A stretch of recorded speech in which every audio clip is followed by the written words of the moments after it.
महिलाओं का स्वतंत्रता संग्राम में जो प्रवेश था वो पूरी तरह से राजनीतिक ना होकर राजनीति से अलग 3 धाराओं में बहा, और वो सभी कुछ जुड़ करके, क्योंकि वो सब आंदोलन आपस में गुथे हुए थे, तो उस गुथे हुए आंदोलन को मैंने इकट्ठा करने की कोशिश की है। केवल राजस्थान में जो महिलाएं एक्टिव रहीं, उन महिलाओं के कुछ नाम, उनकी स्थितियां, कौन कौन किस क्षेत्र में किसने विशेष काम किया।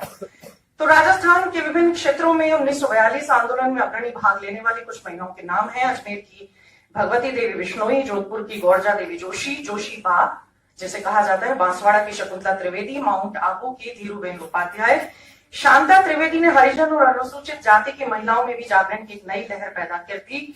उन्होंने जगदीश मंदिर में हरिजन प्रवेश के अभियान में हरिजन महिलाओं का नेतृत्व किया। गांधीवादी रचनात्मक कार्यकर्त्रियों में जानकी देवी बजाज का अपना एक अलग विशिष्ट स्थान है। कलकत्ता निवासी इंदुमती गोयनका उस समय मात्र 15 वर्ष की नवविवाहिता किशोरी थी। उन्होंने घर घर जाकर खादी का प्रचार किया। जन जागरण के परिणाम स्वरूप होने वाले इन आंदोलनों में स्त्रियों ने भी पुरुषों के साथ कंधे से कंधा मिलाकर भाग लिया।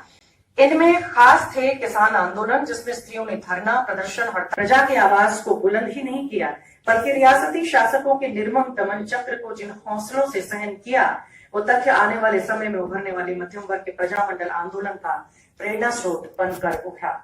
समाज सुधार संगठनों में 3 सभाओं ने जिन्होंने मदद की वो थी देश हितैषणी सभा, वॉल्टर कृत हितकारिणी सभा, और इनमें सबसे ऊंची थी आर्य समाज। आर्य समाज से जुड़ी हुई जो महिलाएं थी, उनमें नाम सबसे प्रमुख आता है सरला देवी चौधरानी, लेकिन राजस्थान उनका कार्यक्षेत्र नहीं था, हरियाणा और पंजाब अधिक था। मैं उन आर्य समाजी महिला नेत्रियों की बात करूंगी जिन्होंने आर्य समाज से संबंध रखते हुए राजस्थान में काम किया। अधिकांश कृषक विद्रोह में भाग लेने वाली महिलाएं निम्न कृषक वर्ग या आदिवासी समुदाय से आती थी, लेकिन इन आंदोलनों की नेतृत्व करता महिलाएं मध्यम वर्ग से आती थी, जिनके परिजन पहले से राजनीतिक आंदोलन से जुड़े थे।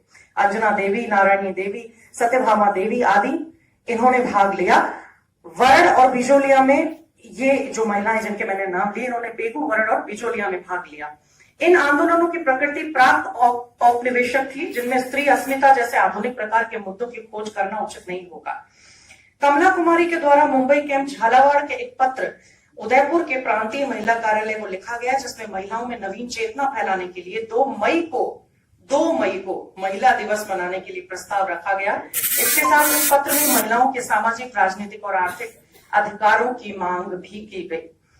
अजमेर ब्रिटिश शासन के द्वारा सीधे प्रशासित होता था। 1930 के नमक सत्याग्रह में स्कूली छात्राओं और महिलाओं ने बड़े उत्साह के साथ भागीदारी की, और मैं बहुत गौरव के साथ इसका श्रेय अपने विद्यार्थी श्याम सुंदर ठेनुआ जो सामने बैठे उनको दूंगी कि उन्होंने मुझे इस बात की जानकारी दी अपनी शोध के दौरान कि मैडम सोफिया कॉलेज, क्योंकि अजमेर के सोफिया कॉलेज से मेरी पढ़ाई लिखाई हुई है, सारी शिक्षा अजमेर की है, तो अजमेर के उसी संस्थान से, जिस कॉलेज से, जिस स्कूल से मैं पढ़ी हूं, वहां की 2 लड़कियां जिनका नाम राजरानी भार्गव और प्रेमलता भार्गव था, इन्होंने भी उस समय आंदोलन लिया और ये आंदोलन में भाग लिया, और ये पहली छात्राएं थी, इनको स्कूल से निष्कासित किया गया।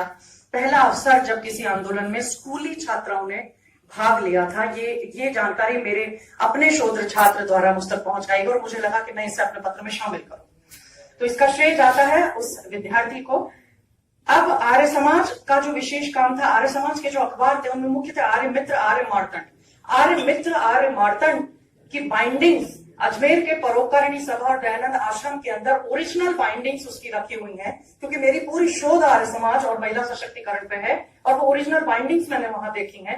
पीले पड़े हुए हैं कागज, लेकिन उनमें जो आर्टिकल्स उस समय लिखे जाते थे, और जब दयानंद ईश्वरचंद विद्यासागर के साथ मिल लिए उसके बाद तो उनका जो माइंड था वो पुनर्विवाह के प्रति इतना झुकाव हो गया था कि विधवा पुनर्विवाह के लिए वो चल पड़े थे उस रास्ते पे।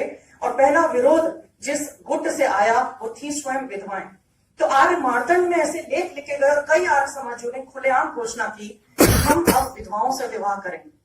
तो ये एक उस समय आंदोलन भी चल रहा है, उस समय धर्म सुधार आंदोलन भी चल रहा है, ब्रिटिशों की खिलाफत भी हो रही है, और ये सारी चीजें गुथ करके एक दूसरे में जुड़ करके और ये स्वतंत्रता आंदोलन के अंदर अपना कोई ना कोई अंश जो है योगदान देती चली गई। अब अंजना देवी, दुर्गा प्रसाद, विमला देवी, चंद्रभानु, दुर्गा भान, हरि भाऊजी, भागीरथ बहन, तुलसी बहन, रमा बहन, कृष्णा देवी, रुक्मणी देवी और किशन गोपाल जी गर्ग और सुमन जी और शकुंतला सीता बहन, ये वो नाम हैं जो महिलाओं ने राजस्थान में आर्य समाज को लेकर के काम किया। सत्यभामा देवी, नारायणी देवी, ये सारी वो लीडर्स थी जिन्होंने उदयपुर राज्य के अंदर काम किया। अब मैं बात करूं बीकानेर राज्य की, क्योंकि मैं बीकानेर से संबंध रखती हूं, तो खेतू भाई बीकानेर की एक ऐसी महिला थी जिन्होंने अपना घर त्याग दिया। किंतु इनके अलावा डूंगरपुर की कालीबाई ऐसी थी जिनके सीने में पुलिस की गोली लगी, और वो गोली इस तरह से लगी कि उनकी पसलियां शरीर से लटक करके बाहर आ गई। तो मेरा एक विद्यार्थी अभी ऊपर जब पत्र पढ़ रहा था तो कह रहा था कि इन महिलाओं की तो हम जानते ही नहीं है इनके बारे में, हमें बड़े बड़े कुछ नाम पता है, जिसकी पसलियां निकल करके गोली से घायल हुई वो महिला और उसकी पसलियां निकल करके बाहर लटक गई शरीर से। आप उसका दृश्य अपने मन में बनाकर देखिए कि क्या स्थिति हुई होगी।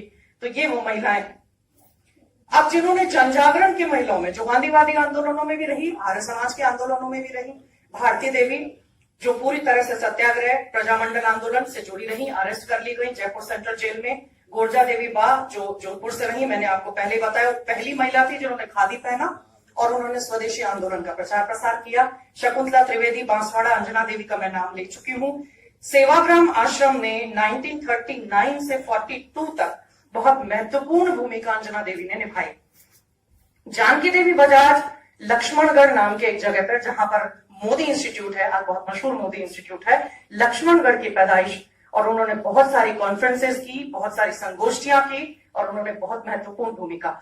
मेरा मकसद मैं अगर निष्कर्ष पे आऊं तो मेरा मकसद ये था कि ये बताना कि जिस स्वतंत्रता के लिए हम कुछ गिने चुने नामों को गिनाते हैं कि इनकी वजह से स्वतंत्रता आई, एक विशेष ग्रुप कहता है कि इनकी वजह से तो स्वतंत्रता के लिए किसी विशेष महिलाओं में भी हम 2-5 लोग महिलाओं के नाम लेते हैं, लेकिन आज मैंने जिन महिलाओं के नाम लिए इनमें से शायद इक्का दुक्का महिलाओं के नाम ही होंगे, वो भी जो बहुत बड़े सीनियर प्रोफेसर्स हैं उन्हें मालूम होंगे।